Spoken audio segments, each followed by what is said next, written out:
Once, many, many years ago, there lived two friends who had known each other since their days at school.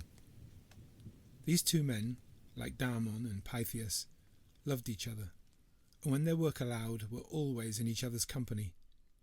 No cross words passed between them, and no unkind thoughts marred their friendship. One was a bookkeeper who spent his days from early morning until the early evening sun had set in the office of the local government, filling in ledgers with numbers and calculations. His room was in the lowest part of the building, where he hardly ever saw the sun. The other man also worked in a government office. His job was writing down and recording the discussions had by the officials, which, of course, were long-winded and endless. The two men were each allowed an afternoon of freedom once a fortnight, and sometimes, but not often, it was on the same afternoon. It was a bright, beautiful day in early spring when they set out for a stroll together in the forest. The previous evening had been stormy, and now the trees were soaking up the rain. The air was clear and fresh, and the ground was soft beneath their feet. They were tired of the city, its noises and its thick, damp air. They wanted, just for a while, to breathe as well as think freely. "Let us find the heart of the forest," said one. "Surely there we can smell the sweetness of the flowers and lie on the moss-covered ground. Then we will forget the jobs that we are doing and the work we will have when we return." "Yes," said the other. "The forest is an excellent place to be now." With a slow and mindful pace, they passed along the winding road. The two men spoke little, but instead let their eyes turn in longing toward the distant tree-tops. Their hearts beat as one as they walked deeper into the woods, and their pleasure with the afternoon grew. "For 30 days I have worked over one edict," said the one who was the clerk. "For 30 days I have not written any word other than the one spoken by the awful windbags in the government. My head is stuffed so full of senseless verbiage that I am afraid it will burst. How soothing the breath of the forest is! The sound of the pure air blowing through the trees is a delight compared to what I have to hear all day. I too have had little respite from my books. While you copy words, I must juggle numbers between columns and rows. They dance now before my eyes. My master is a stickler for detail and accepts no errors, and I must be so attentive that I think my mind will implode." They came to a clearing, and after crossing a little stream, took an almost forgotten path which led them between young green trees and wild shrubs. For an hour or so they rambled on, sometimes talking, at other times silent, each with their own thoughts. Upon hearing the beautiful song of a forest bird, they stopped next to a thicket of flower-covered bushes to listen for a while. One of them saw then, on the ground, brightly shining from under the bush before them, a nugget of gold. "You are rich," said the other. "Why me?" came the reply. "Because you saw it first. It is yours." "No, my friend. I think that you should have this treasure, because your work has kept you and will keep you in your lightless office for longer than mine." "But your work has you seeing the riches of others without giving you any for yourself. Surely you deserve this gold rather than I." "I cannot, with a clear conscience, take this with the knowledge of the hardships that you will have to bear." "That is the same as my reasoning for refusing to deny you of this wealth. You deserve this more than I." Thus they discussed for some minutes, each refusing to take the treasure for himself, each insisting that the other was more deserving of it than they.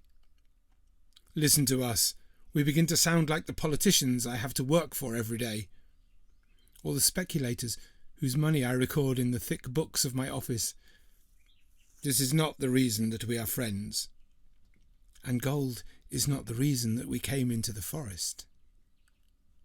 We will leave it where it is and continue our walk."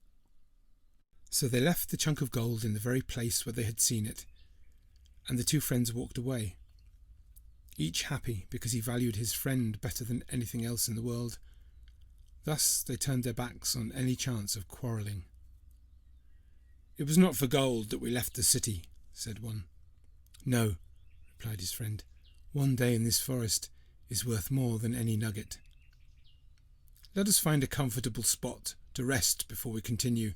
The day is still young." They found a green grassy knoll beside a spring that seemed to be just the right spot, but they were sorry to see that it was already occupied. A woodcutter was taking a break from his work. He had stretched himself out at full length on the ground and was settling down to take a nap. But the presence of the two men disturbed him.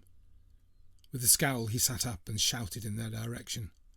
"So, two city dwellers come into the forest, and they can't keep themselves from disturbing a poor, hard-working woodcutter. Be off with you, and leave me in peace." The friends looked at the man and noted how rough he looked. His clothes were shabby and torn. Each was thinking of the golden nugget. "This man deserves the gold far more than you or I," said one to his friend. "I agree. Let us tell him of it." They did so by explaining how they had come across it, that being friends they could not decide who should profit from it, so rather than falling out over something that only one of them could have, they had left it. "Now we see that we made the right decision, for we have met you, and it is clear that you should be the one to take it. It will mean the end of your troubles." The woodcutter was up and away down the path to where the friends had described the nugget to be. "I'll be rich. No more swinging my axe. All thanks to two idiot city dwellers." Feeling pleased by what they had done, but less so with the manner of the ungrateful woodcutter, the friends walked on. Soon the gold nugget was forgotten. The birdsong grew louder, and the scents from the forest floor became sweeter. At last they came to realize that the time to turn back was near. They shared the bread that one had brought, and the other's fruit, and then reluctantly, but in good humour, turned to retrace their steps. At the grassy knoll by the stream they saw the woodcutter, who upon seeing them let out a shout so vitriolic that it took them aback. "You liars! You have tricked me! How funny do you think it was to go running through the forest, thinking that riches lie in wait, only to be disappointed, and indeed almost killed? What depraved minds you two have to think up such a trick to play on a poor old woodsman! Shame on you!" The two friends were perplexed with the man's behaviour, for he was in such a rage that they could hardly placate him. When they did, he explained his fury. "I found the place you described. Upon lifting the branches of the bush, I saw a glint of gold, just as you said I would. But on reaching in to get at it, I realized, just in time I might add, that it was a venomous snake. I was lucky not to have been bitten by the monster. You wanted to play a trick on me and have me killed. Luckily for me, I had my axe with me, and I could chop him with it. Otherwise you two would have been murderers." Finally the friends calmed him down, and tried to tell him that that had not been their intention, but the woodsman was not convinced. They left him before he got angry again. They did indeed feel quite ashamed at the trouble they had caused. It had been an easy mistake to make, for they knew nothing of the ways of the forest, and little realized that snakes could lie under every bush. They were interested to see one, so when they came to the bush, they crept towards it with great curiosity and no less trepidation. "Look," said one, "see, it is gleaming under that low bough." The other, using a short stick, lifted the branch. They saw not one, but 2 nuggets of gold, cut into 2 equal parts by the woodsman's axe.